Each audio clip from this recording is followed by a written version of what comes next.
කරන්න දෙන්නේ. මම ලව්වා මෙයාගේ අසහනය දුරු කරගෙන. අන්තිමට නෑ කියලා කියලා.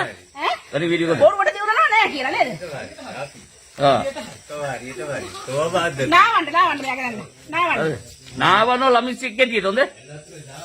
හරිද? ඒව බැඳගෙන ලයිට් ඕෆ් කරගෙන අපිට මොනවද පෙන්වන්නේ? මට දැන් තමයි ආලසුනේ දන්නවද? දැන් මට ආලසුනේ. ඔයා කියන කතරගම දෙවියෝ වැඩියා කියලා. ඔයා කියනවා වැඩියා කියලා නේ. කතරගම දෙවියෝ වැඩියාද? වැඩියා. හරි. කිලිකුණු තිබ්බොත් කතරගම දෙවියෝ වඩිනවද? ෆෝන් කළා. මම ඉන්නවා නම් වෙනවා. ඔව්. ඒ කියන්නේ ඔයා කතරගම දෙවියන්ගේ විසවද? ඈ? කතරගම දෙවියන්ගේ විසවද? ඕගොල්ලන්ට ඕනේ. ඔව් මේ යානේ යට තිබ්බේ මේ බඩු. මට ප්‍රශ්නයක් නෑ. ඔය මොනවද තිබ්බත් මට ප්‍රශ්නයක් නෑ. ප්‍රශ්නයක් නෑ. ඌරු මස් කියන්නේ කිල්ලේ හොඳම එක නේද? මට ප්‍රශ්නයක් නෑ. දවස් 9ක් යනකම් කන්න එපා කිව්වා. අර ඒ කිලිගෝල වල යන්න එපා කිව්වා. දැන් වැඩේ පස්සේනේ මම. දැන් මේ වැඩේ සාර්ථකයි කියලා. කතරගම දෙයියන්ට පෙවුන්නේ නැද්ද මේක? මට ප්‍රශ්නයක් නෑ ඒක. ඔයාට ප්‍රශ්නයක් නෑ අපිට ප්‍රශ්නයක් නේ.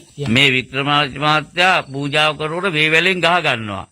වේවැලෙන් ගහ ගන්නවා කියන්නේ ඇවිල්ලා මෙන්න මෙතන සපත්තුවක් දාගෙන ඉන්නවා. ඒකට තමයි ගහ ගන්නෙ. ගාඩ් එක වෙන්නේ. නගාට් එක. හරිද? ඕම් කනෝ පිලුම් කිව්වලු. ගල්ලා මම මේ ගාඩ්. නෑ ගලන්න. දැන් මෙන්න මෙතන